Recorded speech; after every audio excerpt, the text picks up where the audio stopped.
మన ముందు ఆయన శరీరానికి సాదృశ్యంగా ఆరోగ్యం ఆయన రక్షణ సాదృశ్యంగా ప్రాక్టీస్ చేయబడుతుంది.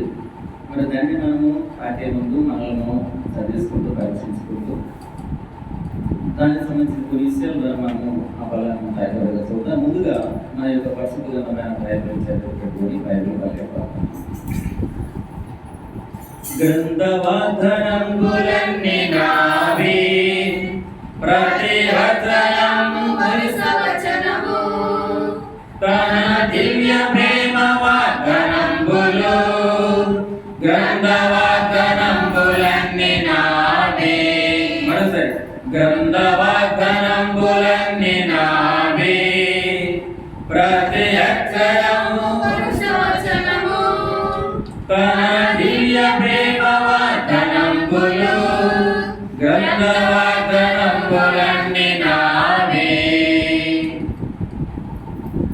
సమయంలో కొన్ని బల గురించి ప్రత్యేకంగా మరి వారాంశం క్రైస్తవులు కలిగి ఉండవలసిన లక్షణాల గురించి కొన్ని చాలా ఉన్నాయి. అయితే మన సమయం కాబట్టి కొన్ని విషయాలు మనం చూసుకుంటూ మనం బలలోకి ప్రవేశించేవాడిగా ఉంటాం. ముందుగా చిన్న ఉపమానము. నేను 6-7 తరగతులు చదువుతున్న దినాలలో నాకు బాగా గుర్తు. అప్పుడు 6వ తరగతి నుండి ఇంగ్లీష్ పాఠాలు బుక్ ఉండేది, టెక్స్ట్ బుక్ ఉండేది. చాలా మంది పిల్లలు టీచర్లు చెప్తుంటే ఆ పిల్లలు ఏకీభవిస్తుండేవారు. మేమైతే ఆశ్చర్యంగా చూసేవాళ్ళు. ఎందుకంటే 6-7 తరగతుల వరకు నాకు అసలు ఏబిసిడీలే తెలియదు. నాకు కారణం ఏంటంటే అప్పుడు ఆ రోజుల్లో 1-5 వరకు ఏబిసిడి ఉండేది, ఇంగ్లీష్ ఉండేది కాదు. అలా చెప్పడం నేతలు చెప్పడం ఉండేది కాదు. మరి వారికి ఎలా సాధ్యమైంది అని ఆలోచిస్తే వారు 1వ తరగతి నుండి అంటే ఎల్కేజీ నుండి 5వ తరగతి వరకు వాళ్ళేమే అప్పుడు కాన్వెంట్లో చదువుకుని అక్కడ నేర్పించిన ఆ ఇంగ్లీష్ అక్షరాలను బట్టి 6వ తరగతిలో వారేంటే టీచర్కు ఏకీభవించేవారు. అది అర్థం కాక అయ్యో మరి ఇంగ్లీష్ మాటలు అంటే చదవలేదు అంటే ఇది తెలియదు కదా, ఇంగ్లీష్ పాటలు ఎక్కడ మనకు అర్థమవుతాయి. అలాగే ఈ మాట ఎందుకు చెప్తానంటే మనము సాధన అనేది ఒకటి చేయాలి, సాధన అనేది చేయాలి. ఇప్పుడు మా ఇంట్లో కూడా అంటారు, మా బంధువులు అంటారు, నువ్వు ప్రతిదీ మరి నువ్వు ఇంగ్లీష్లో రాస్తే ఎలా అంటే చాలా మందికి అర్థం కాదు, తెలుగు రాయని అంటారు. నేను ఇంగ్లీష్ వచ్చేది చెప్పడం లేదు గొప్పని కాదు, కానీ నేను ఇంగ్లీష్లో రాసినంత స్పీడ్గా నేను తెలుగు రాయాలంటే నాకు చేతులు పనిచే ఉంటాయి, మనం రాయలేను, చాలా కష్టం ఉంటుంది. నాకు ఇంగ్లీష్ అయితే తనదన రాసుకెళ్ళిపోతాను. కారణం ఏంటంటే సాధన. నేను హైదరాబాద్లో పనిచేస్తున్నప్పుడు అప్పుడు రికార్డుల మెయింటెనెన్స్, ఇప్పుడైతే ఆన్లైన్ ఇవన్నీ వాట్సాప్ లేదు, రికార్డ్ మెయింటెనెన్స్ కాబట్టి అక్కడ ప్రతిదీ కూడా ఇంగ్లీష్లోనే ఉంటుంది. అక్కడ ఇక రాయాలన్నా మాట్లాడాలన్నా హిందీ ఇంగ్లీష్ ఉంటారు, తెలుగు ఉంటారు. ఆ రకంగా నేను అక్కడ ఆ పనిచేస్తున్న దినాలలో అది నాకు సానంతో సాధనంతో తెలియదు, కానీ ఆ అలవాటు ఇప్పటి వరకు ఇంగ్లీష్ రాసినంత స్పీడ్గా నేను తెలుగు రాయలేను. అలాగని ఇంగ్లీష్ పట్టేది కాదు, కానీ అంటే నాకు ఎందుకు మాట్లాడుతుంటే నాకు 6వ తరగతి వరకు ఏబిసిడి అసలు నాకు తెలియదు. నాకు అది ఈ మాట ఎందుకు చెప్తుందంటే మనందరూ క్రైస్తవులే, దేవుని ఎదురు వారమే, ఆయన రక్తంతో కడబడిన వారమే, అయినా మనం వెనక్కి వెళ్ళిపోతున్నాం. ఎందుకు మనం వెనక్కి వెళ్ళిపోతాం కాబట్టి మళ్ళీ ఆ దినాల్లో నేను పిల్లలకి చూసి చెప్పేటప్పుడు కూడా వాడు 3rd class 4th class 5th class అయినప్పటికీ నేను 1వ తరగతి నుంచి వాళ్ళకి నేను గమనించేవాడు అనమాట. అంటే నీకు అకాలు వస్తాయి, గుణిజలు వస్తాయి. ఎందుకంటే చాలా మంది తెలియదు, కానీ అవునంటే కలుపుకుంటూ పోతుంటారు, ఆ రకంగా నష్టపోతుంటారు అనమాట. టీచర్ చెప్తారు, మీకు ఏమైనా అర్థం కాకపోతే చెప్పనంటారు, కానీ మోమంటారు నాకు అర్థం కావాలంటే నాకు మాత్రం చూస్తారు. చాలా మంది ఏంటంటే చిరతరాన్ని భావించి అర్థమైతే తలుపుతారు, కానీ వాళ్ళకి ఏమి తెలియదు అనమాట. నేనైతే చూసిన మాత్రము మొదటి చెప్పి ఈ మాట ఎందుకుంటే క్రైస్తవులు కలిగి ఉండాల్సిన లక్షణము. మనము సుమారు 10-20 సంవత్సరాల పుట్టుతున్న క్రైస్తవులు కావచ్చు, కానీ అసలు క్రైస్తవులు అంటే ఏంటి, వాళ్ళు ఎలా ఉండాలి, ఎలా జీవించాలి అనేది చాలా మందికి తెలియదు. అంటే నడిపించే వారు బట్టి ఉంటాయి, తల్లిదండ్రులు కానీ లేకపోతే కొంతమంది బోధకులు కానీ వారిని బట్టే ఉంటారు. అయితే ఇంకో మాట నేను చెప్తాను, క్రైస్తవులు అంటే దాని ఇంగ్లీష్లో క్రిస్టియన్ అంటారు అన్నమాట. చాలా మంది క్రైస్తవులు అని అడుగుతారు, క్రిస్టియన్ అడుగుతారు, కానీ నేను మాట చెప్తాను, అందరూ క్రైస్తవులు కాదు. ఎవరైతే ఇప్పుడు అన్న చెప్పినట్టుగా ఆయన యొక్క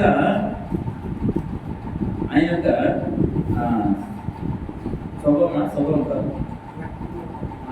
ఆదికాండం చూడండి, ఒకసారి తీస్తారు. ఆదికాండం మొదటి అధ్యాయము 27. దేవుడు తన స్వరూపమందు నరుని సృజించాను, దేవుని స్వరూపమందు వాణ్ణి సృజించాను. అంటే ఏంటి స్వరూపం? అంటే ఆయన ఆకారం, ఆయన పోలిక అయితే మనకైతే వచ్చింది, కానీ ఆయన యొక్క స్వభావం, ఆయన యొక్క గుణ లక్షణాలు అయితే మనకి లేవు. కానీ ఇప్పుడు మనం తెలుసుకునేది ఏంటంటే ఆయన గుణ లక్షణాలు ఎవరైతే క్రీస్తులు కలిగి ఉంటారో వారే క్రైస్తవులు అని చెప్తూ ఉంటారు అన్నమాట. ఎందుకు మాట్లాడే క్రైస్తవులు కలిగి ఉండే లక్షణాలు ఇప్పుడు ఎందుకయ్యా మాకు మేము ఎప్పుడో ఎల్కేజీలో చూసేసాము అని అనడానికి కాదు. చూడండి సరి ఫిలిప్పీయులకు రాసిన పత్రిక 3వ అధ్యాయము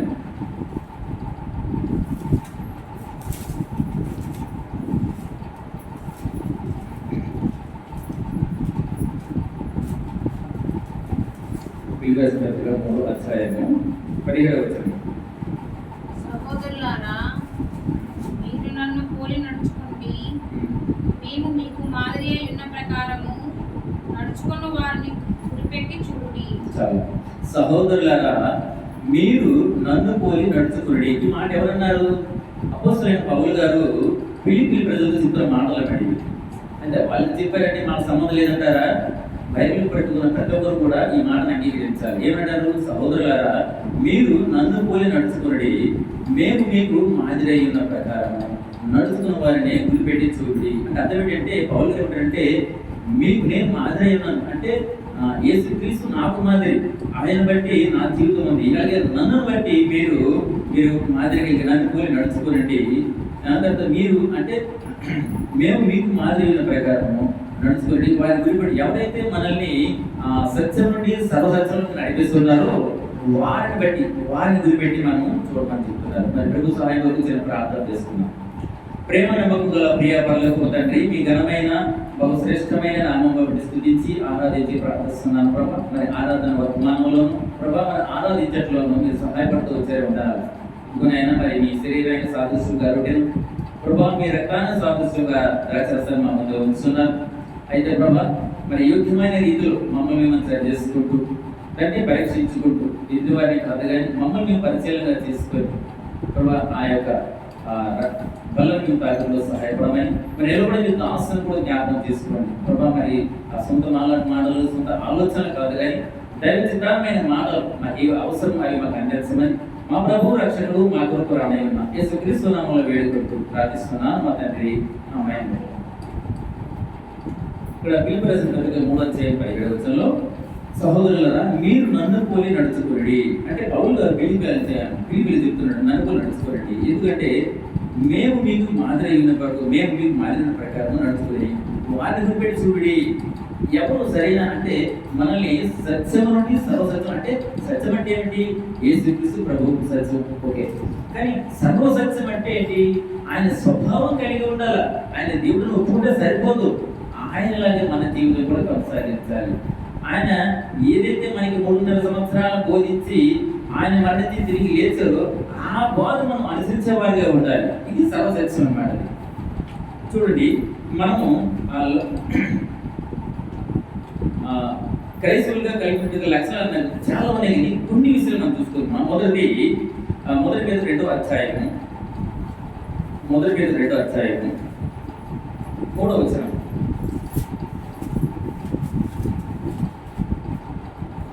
క్రైస్తవులుగా కలిగి ఉండే లక్షణాలు సమస్తమైన దుష్టత్వమును సమస్తమైన కపటమును వేషధారణను అసూయను సమస్త దూషణ మాటలను కొత్తగా జన్మించిన శిశువులను పోలిన వారై నిర్మలమైన వాక్యమును పాల వలన రక్షణ విషయంలో ఎదుగు నిమిత్తము ఆ పాలను అపేక్షించుడి. పాలు అనగా దేవుని వాక్యం అన్నమాట. ఇక్కడ క్రైస్తవులుగా ఉన్న మొట్టమొదటి లక్షణం ఏంటంటే దేవుని వాక్యంలో ఎదగాలి. దేవుని వాక్యంలో మనం ఎదగాలి. అందుకే ఎప్పుడైతే మనం దేవుని వాక్యాన్ని ధ్యానిస్తామో అప్పుడు దేవుడు మనతో మనం చూస్తూ మాట్లాడంటే మనలో వేషధారణ ఉండకూడదు, అసూయ ఉండకూడదు. వేషధారణ అంటే ఏంటి? మనసులో వాళ్ళకుంటే బయట వాళ్ళకి మాట్లాడటం, అసూయ ఒకరు బాగుపడితే చూడలేనితనము, సమస్త దూసర మాటలు అంటే దేవుడికి ఇష్టం లేని పోకిరి మాటలు అయితే లేదా బూతు మాటలు అయితే అలాంటి మాటలను కానీ మానేసి కొత్తగా జన్మించిన శిశువులు అంటే ఇప్పుడే ఒక బిడ్డ తల్లి గర్భం బయటకు వస్తే ఎలా ఉంటాడో, ఇప్పుడే ఒక బిడ్డ తల్లి గర్భం వచ్చి ఎలా ఉంటాడో మనం కూడా అటువంటి రీతిగా అటువంటి స్వభావం కలిగిన వారిగా ఉండాలి. ఇలా ఉండాలంటే ఇక్కడ ఏముందంటే నిర్మలమైన వాక్యమును కాల వలన ఎప్పుడైతే ఈ వాక్యాన్ని మనం పట్టుకుంటామో దీనివల్లనే మనము అటువంటి జీవితం కలిగి ఉంటామని గతం బోధిస్తుంది అనమాట. రక్షణ విషయంలో ఎందుకు మనకి రక్షణ అవసరం, క్రైస్తవులకు రక్షణ అవసరం. కాబట్టి కాలం అంటే ఈ వాక్యం ఈ బైబిల్ మొట్టమొదటిగా క్రైస్తవుల లక్ష్యం ఏంటంటే దేవుని వాక్యం మొదట ఎదిగేవాడిగా ఉండేది. అంటే అర్థం ఏంటంటే అంటే దేవుని వాక్యం మనకి ఎలా తీసుకుంటే ప్రతిదినం కూడా మనము సాధన చేయాలి. నాకు 6-7 గంటల్లో నాకు ఏబిసిడీలు రావు, కానీ ఈరోజు ఇంగ్లీష్ మాట్లాడగలను, కొంచెం మాట్లాడగలను, రాయగలను. కారణం ఏంటంటే సాధన అన్నమాట, సాధన. అలాగే ఇక్కడ కూడా ఏంటంటే ఇక్కడ కూడా అంటే దేవుని వాక్యం మనం ఎదగాలంటే ఏం చేయాలి? ముందు దేవుని వాక్యంతో మనం ఫైట్ చేయాలి. ఏంటో ఫైట్ చేయాలంటే ఆయనతో మాట్లాడాలి. పిల్లవాడే పడుకొని లేవు కానీ మనము ఆయన వాక్యాన్ని ధ్యానించాలి.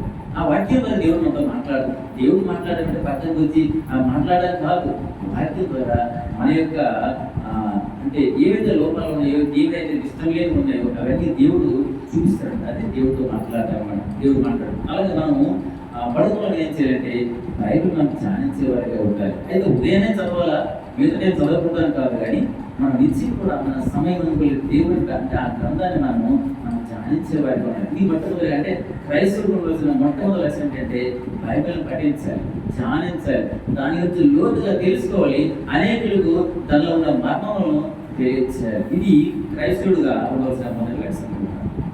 అలాగే చూడండి, అసలు ఈ గ్రంథం చదివితే ఎందుకు మన ప్రయోజనం ఏంటంటే చూడండి, 119 కీర్తన 11 మాట్లాడుతుంది. ఈ గ్రంథం ఎందుకు చదవాలనేది 119 కీర్తన 11 వచనం మాట్లాడతారు. ఈ గ్రంథం ఎందుకు చదవాలి? 11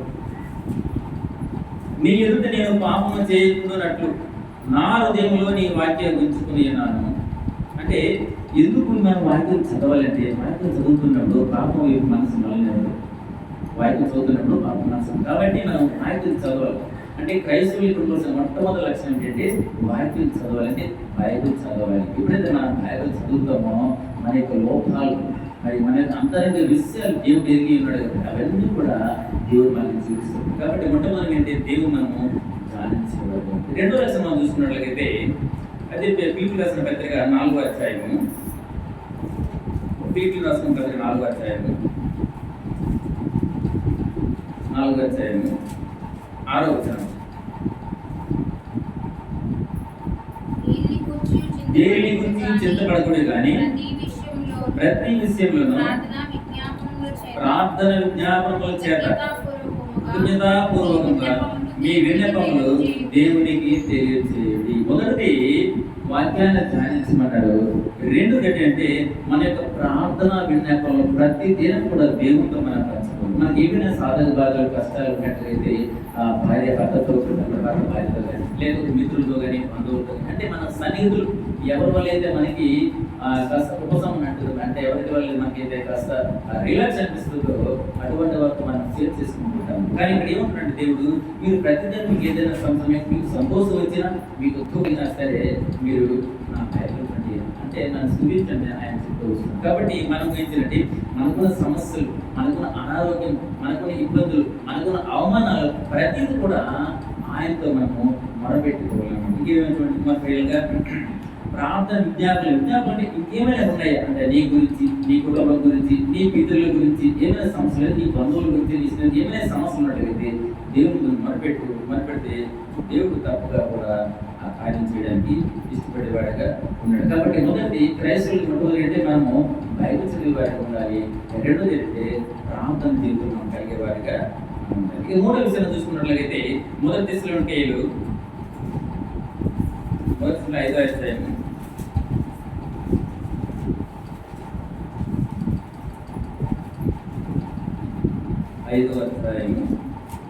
16వ వచనం. ఎడతెగక ప్రార్థన చేయండి. కొంచెం ముందుగా కొంచెం పైకి చూడండి, ఎల్లప్పుడూ సంతోషంగా ఉండి ఎడతెగక ప్రార్థన చేయండి. ఈ మాట ఎందుకు చూపిస్తుందంటే మన జీవితంలో అంటే కృతజ్ఞత భావం కలిగి ఉండాలి, ప్రార్థన ఉండాలి.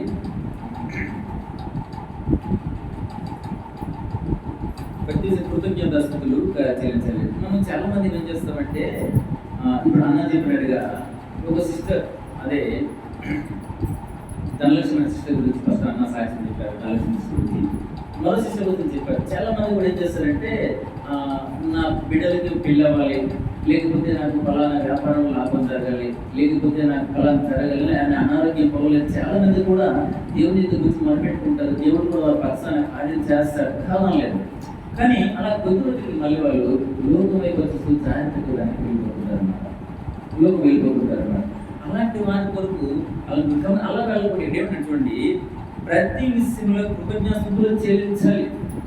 ఈరోజు ఉదయాన్నే పడుకొని లేచావు, నీ కార్యాలు గురించి బయటకు వెళ్తున్నప్పుడు ప్రార్థన కోరుకున్న బయటకు వెళ్ళలేదు, తిరిగి నువ్వు క్షేమంగా ఇంటికి చేరుకున్నబట్టే వెంటనే నువ్వు కృతజ్ఞతలుగా దేవుని ప్రార్థన చేయాలి, వందనాలు తెలియజేయాలి. ఎవరైనా నాకు 100 రూపాయలు మనకు థ్యాంక్స్ చెప్తామే, మరి దేవుడు మరి మన పట్ల కార్యం చేస్తూ అంతే కాదు, మన ప్రాణాన్ని సురక్షితంగా తిరిగి మనం చేయాల్సిన గమ్యాన్ని చేసిన దేవుడికి మనం ఏం చేయాలి, వందనాలు కుటుంబ స్కూల్ మనం చెల్లించే వారిగా ఉండాలి. మొదటి మనము బైబిల్ చదవాలి, ఎందుకంటే మనం జ్ఞానవంతులు కావాలి, పాపం నుండి తగ్గించుకోవాలంటే మార్గం బైబిల్. రెండు ఏంటంటే మనం పడుకోలేదని మనం ప్రార్థన చేయాలి, అంటే మనకున్న సమస్యలు ఆయన ముందు మనం మొదలుపెట్టుకునే వారికి ఉండాలి. మూడోది చూసినట్లయితే ప్రతి విషయం కూడా మనం అంటే కృతజ్ఞతాస్తుతులు చెల్లించే వారిగా ఉండాలి. కృతజ్ఞత చాలా మంది నీకు రుణపడిపోయినంటే రుణపడిపోతే ఆ రుణం తీర్చుకోవాలి. ఏ విధంగా తీర్చుకోవాలంటే దేవుడి ఇష్టంగా ఆయన మహిమ చేతిలో మనం రుణం తీసుకునే వారే. అంటే చాలా మంది అంటే నేను దేవుడి విషయం చెప్తున్నాను, బయట వాళ్ళు అంటారు రుణం తీసుకుని. దేవుడు ఏమంటే దేవుడి మహిమపరిచే విధంగా ఆయన హెచ్చించే రకంగా మనం చేయాలి. చాలా మంది కూడా నాకు దేవుడు కార్యం చేశారంటూ మనము ఆ దేవుడికి ఇష్టమైన కార్యాలు చేస్తూ అందరికీ వీడికి ఆర్భాటంగా చేస్తాం, కానీ అక్కడ దేవుడికి మహిమ ఉండదు. దేవుడికి ఎందుకంటే చూడండి, చిన్న పిల్లలకు సంవత్సరం పిల్లలకి మనం బర్త్డే చేస్తామంటే ఆ పిల్లలకి ఏం తెలియదు, కానీ వీరి సంతోషం కొరకు, వీరి పేరు ప్రఖ్యాతుల కోసము, వీరి గొప్పదనం కోసము ఆయా కార్యక్రమంగా ఆర్భాటం చేస్తుంటారు. దేవుడు అలాగే ఫీల్ అవుతుంటాడు అనమాట. అదే కదా, నేను కదా నీకు సహాయం చేశాను, నన్ను నువ్వు కనపరచాలి, నన్ను మహిమపరచాలి, నన్ను సూచించాలి అంటారు. నువ్వు వాళ్ళ పెళ్లి పెట్టేసి నువ్వు లోక సంబంధమైన కార్యాలు చేస్తున్నావు అని దేవుడు అర్థపడతాడు. కాబట్టి మనం దేవుడిని జ్ఞాపకం చేస్తాను, అయ్యో ఈరోజు దేవుడే కదా నా కార్యాన్ని జరిగించాడు, ఈరోజు దేవుని బట్టే కదా నేను చేయవలసినంత కూడా సర్వం కూడా మరి చక్కగా జరిగిందని చెప్తున్నాము. దేవుడికి మనం సూచించేవారిగా ఉంటాం. మరి 4 చూసుకున్నట్లయితే సహవాసం అంటే అంటే అపొస్తలుల కార్యం 4వ అధ్యాయం 42 అందరూ తెలిసిన విషయమే. అపొస్తలుల కార్యం 4వ అధ్యాయం 2వ అధ్యాయం 42వ వచనం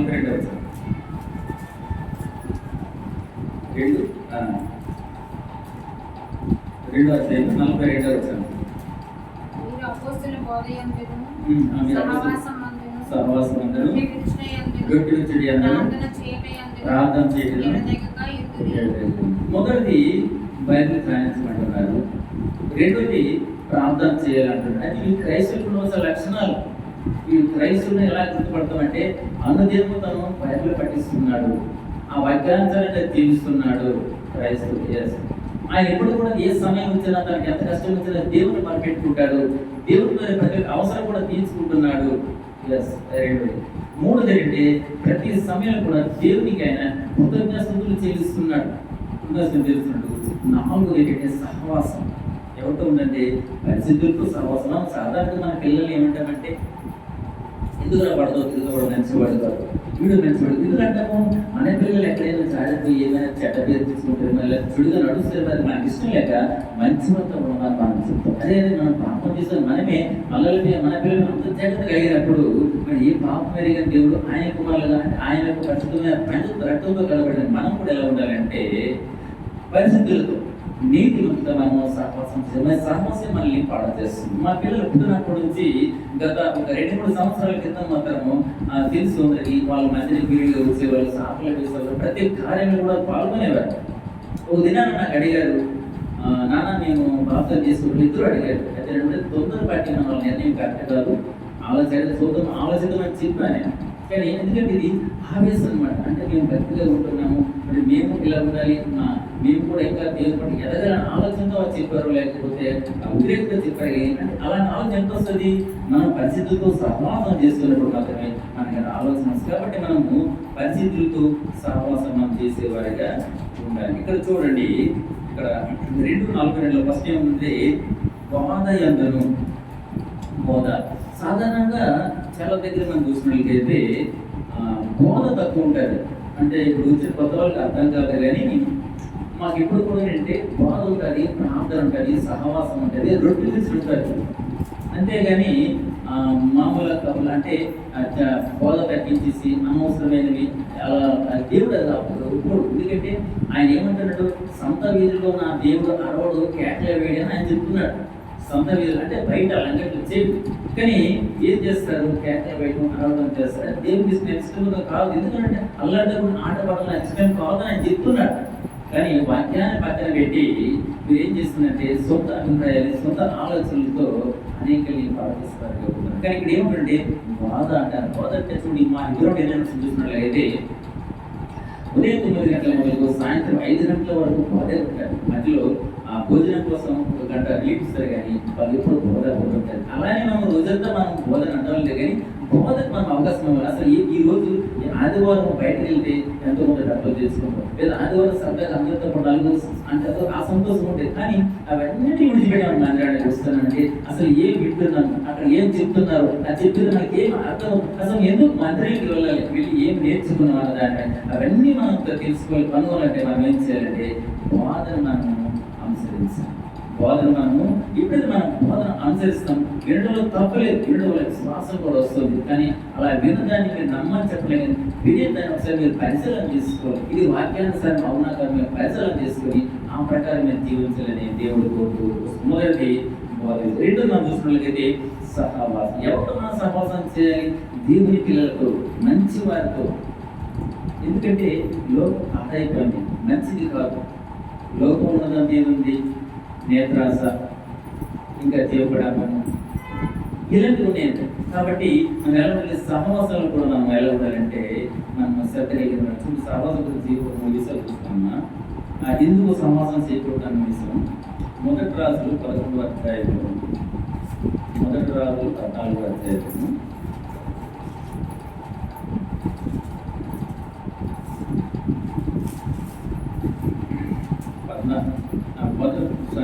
11వ అధ్యాయము 1వ వచనం.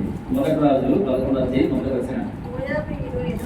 మోయాబీయులు, ఎదోమీయులు, అమ్మోనీయులు, సిదోనీయులు, హిత్తీయులు అనుజనులు మీ హృదయములను తమ దేవతల తట్టు తిప్పుదురు కనుక వారితో సహవాసం చేయకూడదనియు, వారిని మీతో సహవాసం చేయకూడదనియు.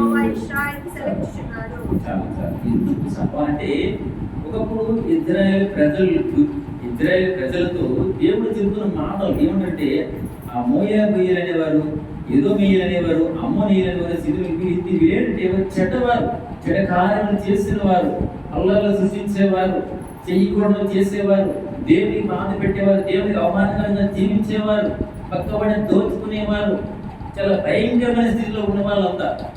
కానీ వారితో మీరు స్నేహం చేయొద్దని అప్పుడు ఇజ్రాయేలు చెప్తున్నారు. ఇక్కడ ఈ లోకంలో కూడా అలాంటి వారు లేకపోలేదు. కాబట్టి అటువంటి వారు, ఎందుకంటే వారు దేవతల తట్టు కూడా తిప్పుదురు. మన ఏదైనా సమస్యలు ఉంటే వారి కొత్తగా కూడా పంపిస్తారు. మీరు పలానా చోటుకు వస్తే పలానా చేస్తే మీరు న్యాయం అవుతుంటే మనకు ఆసక్తి, అదే నేను ఆపదలో ఉన్నాను కదా, మరి అవసరంతో ఉన్నాను కాబట్టి నిజమేమో అలా చేస్తే బాగుంటుంది, చేస్తే ఏం పోయి అంటారు. అంటే ఇది ఆలోచన ఎప్పుడు వస్తుంది? నువ్వు అటువంటి వారితో స్నేహం చేయగలుగుతున్నావు కాబట్టి, అటువంటి వారితో సహవాసం ఇష్టపడుతున్నావు కాబట్టి వారి సలహాలను నువ్వు పాటించేవాడిగా ఉండవు. కాబట్టి అటువంటి వారితో చేయడం మంచిది కాదని దేవుడు వారిని హెచ్చరిస్తున్నాం. ఇంకా చూడండి, కీర్తనలు 106వ కీర్తన 106వ కీర్తన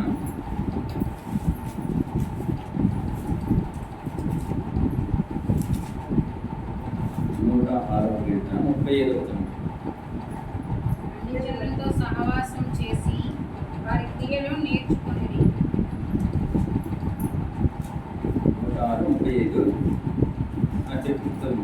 అన్ని జనులతో సహవాసం చేసి వారి క్రియలు నేర్చుకున్నది. ఎందుకు చేశారంటే వాళ్ళతో చేయడం అంటే వాళ్ళతో ఇప్పుడు మా ఆవిడ అంటారు అప్పుడప్పుడు లేదు ఒకడు బాగానే ఉండేవారు మా పిల్లలు బయటకి వాళ్ళ ఎంత కూడి ఈ విధంగా పిల్లలు పాడైపోయారు అంటున్నారు. ఈ ఉదాహరణ చాలు. కాబట్టి మన పిల్లలు ఎవరి దశలో వారు దేని చేత వారు బాగుపడతారంటే బాధ్యతను బట్టి దేవుడు ఉన్నాడనే ఆలోచన వాళ్ళకి ఉండాలన్నమాట.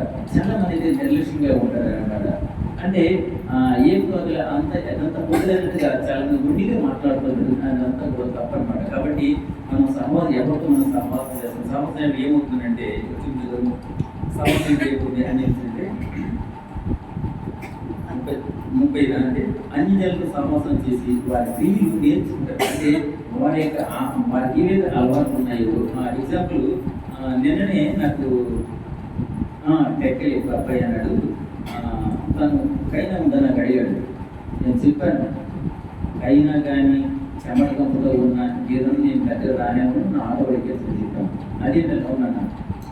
ఆయన పైన కొన్ని గుర్తులు పెట్టి తెల్లసారి ఇంత పద్ధతిగా కనిపిస్తున్నాను. కైనా అలవాటు నచ్చదా అది దేవుడికి ఇష్టమని అడిగాడు. సమాధానం చెప్పలేకపోయాడు. ఎందుకు మాకంటే అక్కడ ఏదో చెడిపోయింది దాన్ని తీసేయమంటే మేము అది ముట్టకూడదు, ముట్టితే మళ్ళీ మేము స్నానం చేయాలని అన్నాడు. అది ముట్టినంత మాత్రాన తప్ప అవసరం కాదు. కానీ నువ్వు ఇష్టం లేని నీ హానికరమైన చేస్తానవి దీనివల్ల నీకు ప్రమాదం అని చెప్పారు. చాలా మంది తెలియక అలా చేస్తూ ఉంటారు. కానీ అది తప్పు. ఎందుకంటే వాళ్ళ క్రియలు మనం నేర్చుకుంటారు. ఎందుకంటే వాళ్ళతో మనం సమాచారపడి వాళ్ళ యొక్క ఆలోచనలు వాళ్ళ ఆయన అన్నాడు మీరు ఇంత మాట ఒకసారి మా ఊర్లో మీరు ఆ కుదురులోనండి మీరు చెడిపోతారు నాకు అన్నాడు. చూడ నువ్వు 10 రోజులు కాదు 8 రోజులు నేను ఉంటాను కానీ చెడిపోనండి ఆయన చెప్పి. ఎందుకంటే నేను ఒకప్పుడు రిక్షా పెట్టాను. మరి నాతో అంతా రిక్షా పెట్టారు. వాళ్ళు రిక్షా పెట్టి ఏమనేవాళ్ళంటే మంది ఉండలేము మాకు ఒళ్ళు నొప్పులు. మరి నేనేం మంది చేశాను నాకు ఒళ్ళు నొప్పులు రాలేదా? ఆ అలవాటు ఆ సహవాసం అలా ఉండాలి. అలా మాట్లాడాలంటే ఎందుకు ఈ మాట సహవాసం అనేది మనం చూసి ఎవరితో మనం చేయాలంటే ఎవరు పరిశుద్ధంగా జీవిస్తున్నారు, ఎవరు దేవుని కనపరచబడి ఉంటారు అటువంటి ఒకటి మనం అందరికి మాట చూసింది. అయితే ఎవరు మనం సహవాసం చేయాలని కూడా యోగు గ్రంథాలు మాట్లాడండి. ఇది మనసుతో చేద్దారు కదా. ఎవరంటే యోగు 22వ అధ్యాయం 22లో మాట్లాడుతున్నాం. 22-21లో ఆయనతో సహవాసం చేసిన నీకు సమాధానం కలుగును, అలాగే నీకు మేలు. ఆయన అంటే ఎవరు? దేవునితో. మనం దేవునితో సహవాసం చేసిన ఏమంటే సమాధానం ఇంకా మేలు మనకి కలుగుతుంది. ఇది మొదటిది అనమాట. అంటే ఈ మాట ఎందుకు చెప్పొచ్చారంటే అపోస్తల కార్యం 2వ అధ్యాయం 42వ వచనం కొంచెం వెనకాల. ఇదేంటి మొదటి బోధ మనం చూస్తున్నాము. రెండోది సహవాసం గురించి మాట్లాడుకున్నాము. మూడోది రొట్టె వీర్చుట. మొదటిది రొట్టె వీర్చడం అంటే పళ్ళు తీసుకోవడం అనమాట. ఇందులో రొట్టె వీర్చడం అంటే చాలా మంది తెలియదు అనమాట. తెలియక ఏమైనా చెప్తారండి రొట్టె వీర్చుకుంటే మన బైబిల్ చూసినట్లయితే మీరు ఆదివారం రొట్టె వీర్చుడానికి ముందుకున్నట్లయితే ఒకసారి మాట తీస్తారమ్మా ఎప్పుడు అమ్మా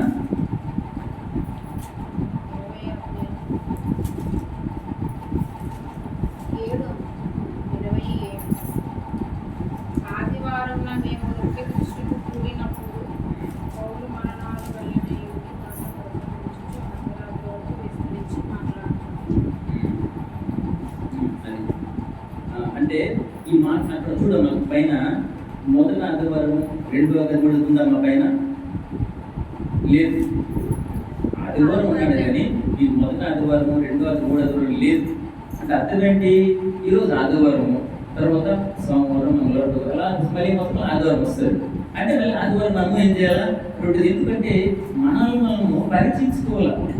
ఎక్కడ జారిపోతాం, ఎక్కడ తగ్గిపోతాం మన మాటల ద్వారా ఆలోచనల ద్వారా. అటువంటి పరిస్థితులు ఏం చేస్తే మనం సరిచేసుకోవడానికి వారం ఆ రొట్టె మనకి ఇవ్వదు. కానీ చాలా మంది సంఘాల్లో వాళ్ళు ఏం చేస్తారంటే నెలకు ఒకసారి పెడతారు. ఇంకో మాట చెప్పనా వాళ్ళు ఏమంటారంటే మీరు 3 వారాలు మందికి రాకపోయినా పర్వాలేదు కానీ ఈ మొదటి వారు మీరు ఖచ్చితంగా రావాలంటారు. ఎందుకంటే ఆ రోజు పల్లారాకంటారు. ఒక అబ్బాయి మా ఫ్రెండ్ పడాలి అన్నాడు. వాడెప్పుడు మందికి వెళ్ళలేదు. ఇక్కడ పల్లాస నుండి తెలుగురు దగ్గర లెట్టిగా వెళ్తుంటాడు.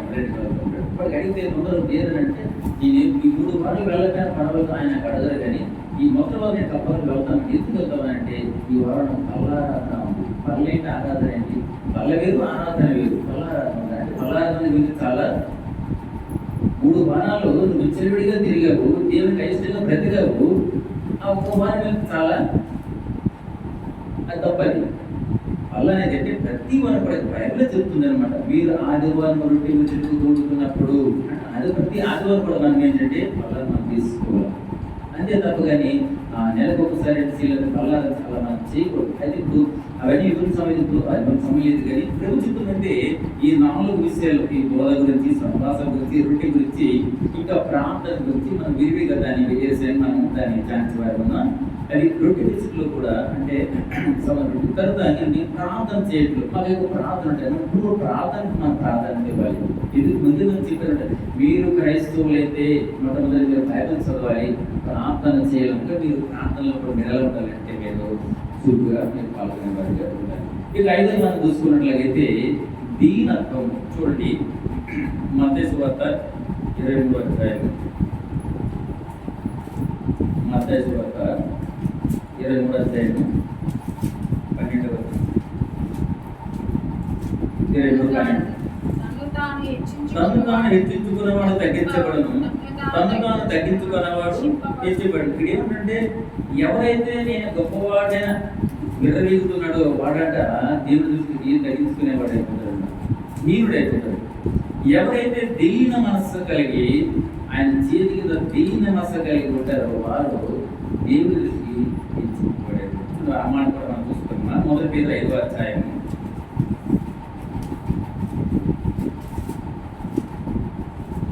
మొదటి పేతురు 5వ అధ్యాయము 5 దేవుడు తగిన సమయమందు నిన్ను హెచ్చించినట్లు ఆయన బలిష్టమైన చేతి కింద దీన మనస్కులై ఉండడి. అంటే ఏంటి? తగ్గింపుల గురించి చెప్తుంది. అంటే మొదట క్రైస్తవులు బైబిల్ చదవాలి, ఇంకా ప్రార్థన చేయాలి, కృతజ్ఞత కలిగి ఉండాలి. ఇంకేంటంటే పరిస్థితులతో సహవాసం కలిగి ఉండాలి. ఎలాంటి సమయంలో ప్రజలతో సహవాసం కలిగి ఉండాలి. 5 చూసుకున్నట్లయితే దీన మనసు, తగ్గింపు స్వభావం అనే మన మాటల్లో మన ఆలోచన కూడా తగ్గింపు. కానీ మనకి కోపం చేస్తుంది. కోపం సాధ్యమైన కారణాలు కానీ దేవుడికి మాట పాపపరుడు కానీ పాపం చేయకూడదు అన్నాడు. ఎందుకంటే కోపం సాహసం వస్తుంది. కోపం ఏంటి? మందలించవచ్చు, గద్దించవచ్చు, బుద్ధి చెప్పచ్చు. కానీ కోపం వచ్చింది కదా చెప్పేసి మన నోరు పారేసుకోవడము, లేకపోతే అసభ్యంగా మాట్లాడటము, లేకపోతే ఘోరమైన పనులు చేయటం మాత్రం అది క్రైస్తవులకి కాదు. ఏంటి? మనకు దీనంతో ఉండాలి. ఏంటంటే ఎవరైతే తగ్గించుకుంటారో వాళ్ళు హెచ్చింపబడతారని దేవుడు చెప్తూ వస్తున్నాడు. ఎవరైతే గర్వంగా వాళ్ళు అంటారు చూడ నాశనానికి ముందు గర్వం పరిగెత్తుకు అని చెప్తుంటారు. అలాగే ఇప్పుడు కూడా గర్వం అనేది దాన్ని అంచుకుపోవాలి. సందర్భాల్లో మనకి హెచ్చుకొస్తుంటుంది. కానీ దాన్ని మనం తగ్గించుకుంటే దేవుడు మనల్ని హెచ్చించడానికి, మరి ఆయనతో ఆయన సహవాసాలు మనకు జ్ఞాపకం చేసుకోవడానికి ఆయన ఇష్టపడే వారిగా ఉన్నాడు. మరి 6వ చూసుకున్నట్లయితే మొదటి పేతురు 2వ అధ్యాయము, మొదటి పేతురు 2వ అధ్యాయం 21వ వచనం. క్రీస్తు కూడా మీ కొరకు బాధపడి మీరు తన అడుగు జాడల యందు నడుచుకున్నట్లు మీకు మాదిరి ఉంచిపోయేది. చాలు చాలు చాలు. అంటే దీని అర్థం ఏంటంటే క్రీస్తు అడుగు జాడలు మనం నడవాలి. ఏమండి? క్రీస్తు అడుగు జాడలు మనము నడవాలి. ఎందుకంటే ఇక్కడ క్రీస్తు కూడా మన కొరకు బాధపడదు. ఎందుకు? ఆయన క్రీస్తు అసలు మనది దేవుడు అవసరమా? దేవుడు మన అవసరమా? మనకు దేవుడు అవసరం కదా, దేవుడు మనం అవసరం లేదు. అయినా సరే మన కోసం బాధపడదు. ఎందుకు? మా పిల్లలు చెడ్డవారే, చెప్పిన మాట వినరు, నిర్లక్ష్యంగా ఉంటారు. అయినా సరే ఆ క్షణంలో మనం బాధపడతాం. కానీ మళ్ళీ ఆ పిల్లలు పాడైపోతారేమో, లేదా ఆ పిల్లలు ఏమైపోతుంది మనం ఎంత కబరపడుతుంటాము, ఎంత ఆరాట పడుతుంటాము, ఆ పిల్లల గురించి ఎంత ఆందోళన చెందుతాము. అలాగే దేవుడు కూడా మన కొరకు బాధపడుతున్నాడు. నా కుమారుడు నా రక్తం చెంద కడగబెట్టేవాడు, నా సొత్తు, నేను కనినవాడు తను పాడైపోవడం దేవుడికి ఇష్టం లేదు. అదే మన పాపమే మనమే మన పిల్లలు పాడైపోతే భరించలేమి. అలాంటి దేవుడు భరిస్తాడు. అందుకే నేను ఏంటంటే మీరు తన అడుగు జాడలను నడుచుకున్నట్లు మీకు మాదిరి ఉంచిపోయాను. మారుతుంది. కాబట్టి ముందు చెప్పాను, యేసు ప్రభు యొక్క స్వరూపం కాదు కానీ ఆయన యొక్క స్వభావం మనకు ముఖ్యం. అంటే వాళ్ళ నాన్నలాగా ఉన్నారంట, మంచిదే నాన్నలకి ఆ నాన్న గుర్తులు లేవు. కాబట్టి నువ్వు యేసుక్రీస్తు యొక్క స్వరూపం కాదు కానీ యేసుక్రీస్తు యొక్క స్వభావం అనుకుంటారు. ఆ స్వభావం ఎందుకంటే యేసుక్రీస్తు ప్రభు వారు కూడా దేవుని చిత్తాన్ని నెరవేర్చారు. అందుకే మనం బైబిల్ చదవాలి. చేస్తే ఎప్పుడైతే మనం బైబిల్ చదువుతామో మనలో ఉన్న పాపానికి మనం దూరం అవుతాం. ఆయన కూడా ప్రార్థన చేస్తూ వచ్చారు కాబట్టి మనము ప్రార్థన చేయాలి. ప్రతి విషయం కూడా కృతజ్ఞతలు చెల్లిస్తూ రావాలి, మంచి సహవాసాన్ని కోరుకోవాలి. ఇంకేంటంటే ఆయన అడుగులు దీనత్వం కలిగి ఆయన అడుగు జడలు మనము నడిచేవారుగా మనం ఉండాలన్నమాట. చూడండి అదేవిధంగా అయితే చాలా మంది ఇక్కడ నన్ను పూలు నడుచుకోండి అంటారు. మనం మాట్లాడుతున్నా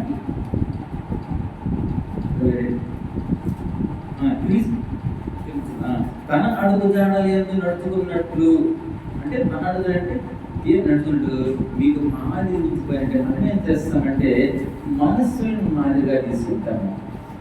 ఆ మనసు యొక్క సహవాసాన్ని కూడా వారు ఏది చేస్తే మనం అదే చేయలేము. వారు ఏది చెప్తే దాన్ని మనము అది నిజం అని అనుకుంటాము. కానీ ఇక్కడ చూడండి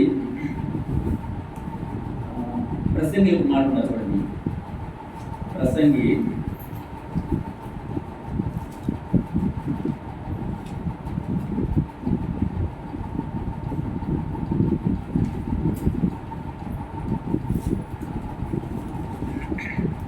ఏడు అధ్యాయాన్ని 20 వస్తుంది. 7:20 చూడండి మాట. పాపము చేయక మేలు చేయుచుండు నీతిమంతుడు భూమి మీద ఒకడైనను లేడు. ఇంకా అంటే మనుషులను పోలి నడుచుకుంటూ తగదు అన్న మాటతో ఎందుకు చెప్తారంటే నీతిమంతుడు లేడు, ఒకడు లేడు అని చెప్తుంది. అలాగే ఇక్కడ 7:20 కదా, 7 చేసింది పాపము చేయక మేలు చేయుచుండు నీతిమంతుడు భూమి మీద ఒకడైనా లేడు. అదేవిధంగా మనం చూసే రోమిలిసిన పత్రిక చూసుకున్నట్లయితే 3:11 కూడా నీతిమంతుడు లేడు, ఒకడు లేడని చెప్తుంది అనమాట. కాబట్టి మనము క్రీస్తు మాదిరిగా తీసుకొని ఆయన యొక్క స్వభావాన్ని కలిగి ఉండాలన్నది ఈ యొక్క సారాంశం. అందుకని మాటను చూపించాలన్నమాట. అయితే మరి తీసుకుని నడిచేవారు ఎవరి పోలంటే నడవాలంటే మొదటి కొరింథీయులు అంటే చిన్న ఎగ్జాంపుల్ అనమాట. తీసుకుని అంటే మొదట పౌలుగా నడుచుకున్నారు. మరి మొదటి కొరింథీయులు 11వ అధ్యాయం 1వ వచనం తీసుకున్నట్లయితే నేను క్రీస్తుని పోలి నడిచిన ప్రకారం కూడా మీరు నన్ను పోలి నడుచుకోరు. ఎందుకంటే మొదటి మీకు మాట చెప్పాను అంటే మనం ఎవరైతే నీతిమంతులు యథార్థంగా ఉంటారో వాళ్ళని పోలి మనం నడుచుకోవాలనుకుంటే మన బైబిల్ గ్రంథాలు చూసినట్లయితే పౌలు గారు కూడా అటువంటి స్థితి లేకున్నారు. ఆయన క్రీస్తుని పోలి నడుచుకున్నారు కాబట్టి ఆయన పోలి మనం నడుచుకుంటాము. ఇంకా మన పిలుపులో కూడా ఆయన ఒక తీర్మానంగా మాట చూడండి. పిలుపులో మొదటి 20వ వచనంలో పిలుపులు మొదటి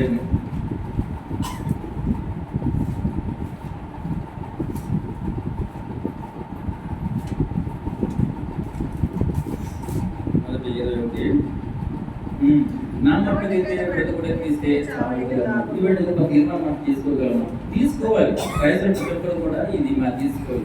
అరే క్రైస్తవుని బైబిల్ చదవకపోతే, క్రైస్తవుని ప్రార్థన చేయకపోతే, ఆయన జీవితాన్ని కలిగి ఉండకపోతే క్రైస్తవం చెప్పుకోవడం అర్థం కదా.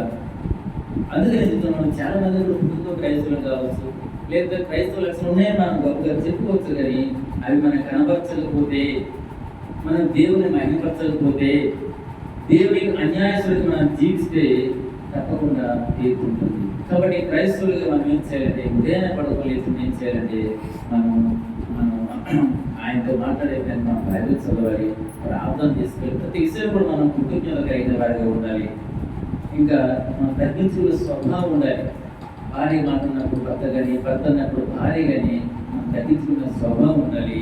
ఇంకేంటంటే క్రీస్తుని పోలి నడుచుకోవాలి. మనం క్రీస్తుని పోలి నడుచుకునే వారిగా ఉండాలి. మరి చివరికి మాట చూసుకుని వాళ్ళకి వెళ్ళిపోతున్నాం. మార్క్సు వార్త 16వ అధ్యాయం.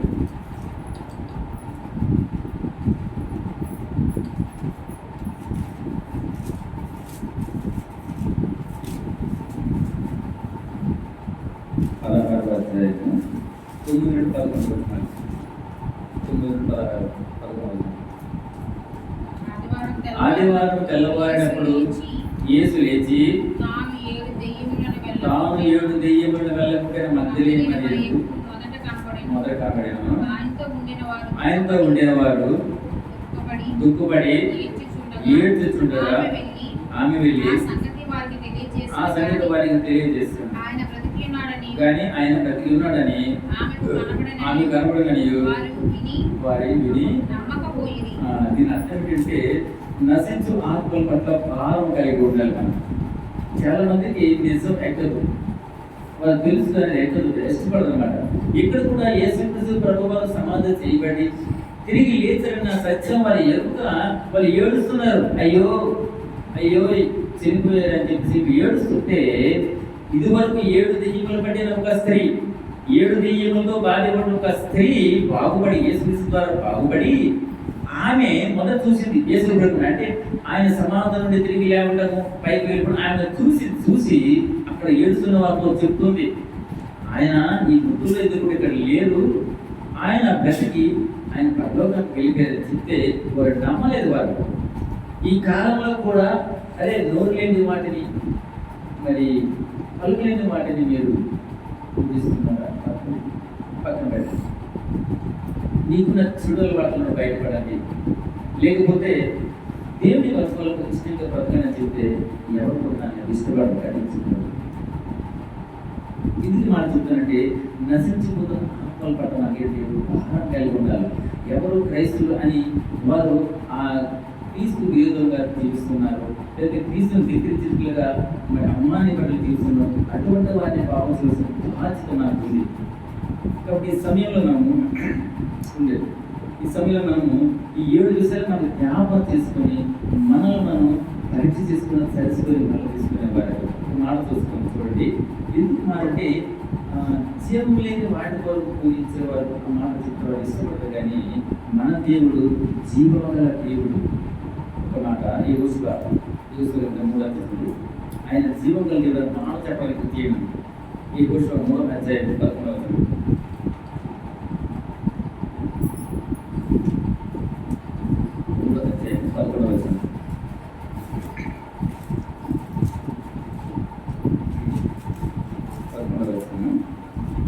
జీవముగల దేవుడు మీ మధ్య ఉన్నాడని ఆయన జీవముగల మీ ఎదుటి నుండి కనానీయులు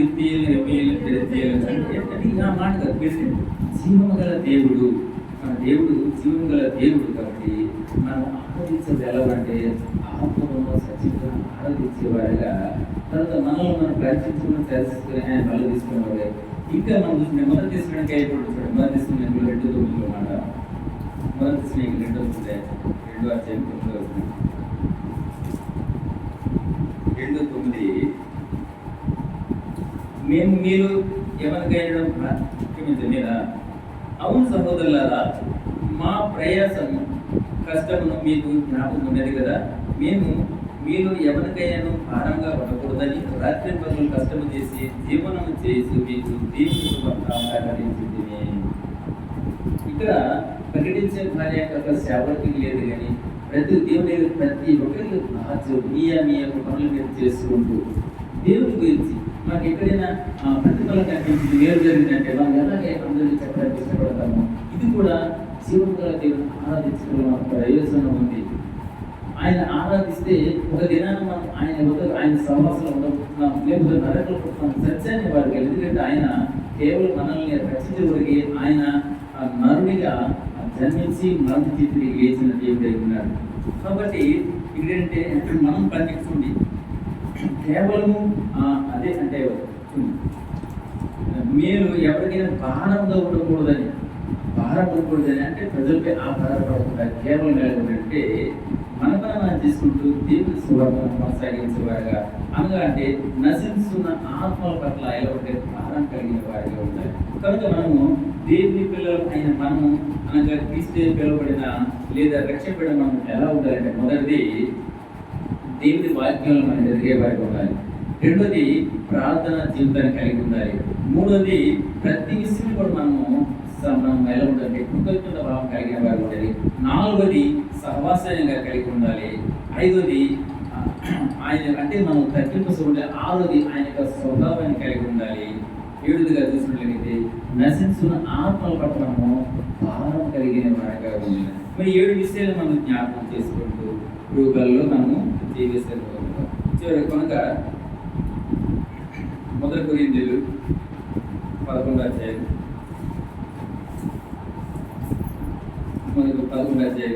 8 ప్రకారం కాబట్టి ప్రతి మనుషుడు దరిద్రాన్ని పరీక్షించుకుని ఇప్పుడు కాబట్టి అంటే ఇప్పుడు ఏం బట్టి పెట్టాము 7 విషయాలు మనం చూసుకున్నాం. అసలు క్రైస్తవ లక్షణాలు ఏమిటి? నిజంగా నాలో ఆ ప్రార్థన స్వభావం ఉందా, బైబిల్ చదువుకున్నానా, దేవునికి విధేయత అది మనం ఒకసారి పరీక్షించుకొని చేసుకుని ఎప్పుడైతే ఆ 7 నేను కరెక్ట్గా చేస్తున్నాను అంటే నేను నిజమైన క్రైస్తవుడు అవుతున్నాను, అప్పుడే ఏంటంటే ప్రతి మనుషుడు తను తాను పరీక్షించుకోగలను. ఏమని పరీక్షించుకోవాలా, నేను అలా చేస్తానా లేదా, అలాగా చేసి పరీక్షించుకొని ఆ రొట్టెని తిని ఆ పాత్రలో నుండి రాగలరు. ఎందుకంటే ఆయన మాట అన్నారన్నమాట, నా శరీర వృత్తిని నా శరీర వృత్తిని నా రక్తం తాగబడే నిత్య జీవం కలబడ ఆయన చెప్తూ వస్తుంది. నిజంగా మనకు నిత్య జీవం అవసరమై ఉందా? అయితే మనం తప్పకుండా ఆయన రొట్టెలో మనం ఆయన ప్రార్థనలో మనం పాల్పొందుకునే వారు ఉండాలి. ఆ పుణ్యం ముందు మన 7 విషయాలు మనం జ్ఞాపకం చేసుకోవాలన్నమాట. నేను నిజమైన క్రైస్తవుడు క్రీస్తు బిడ్డగా నేను ఉన్నట్లయితే నేను ఇకొంచెం ఉదయాన్నే లేచి నేను బైబిల్ చదువుతాను, ప్రార్థన చేసుకుంటాను, ఇంకా నేను తగ్గింపు స్వభావం కలిగి ప్రతి విషయంలో నేను పొద్దున భావం కలిగి ఉంటాను, ఆయన యొక్క స్వభావాన్ని కలిగి ఉంటాను. మరి ఇంకా అనేక మంది రక్షణ లేక రక్షణ నుండి తొలగిపోయి ఉంటున్న అలా నశించుకున్న ఆత్మల పట్ల భారం కలిగి ఉంటాను ఒక తీర్మానంతో మనకుంటున్న వాళ్ళు మనము తీసుకుని దేవుడి వాక్యాన్ని దీవించగలం.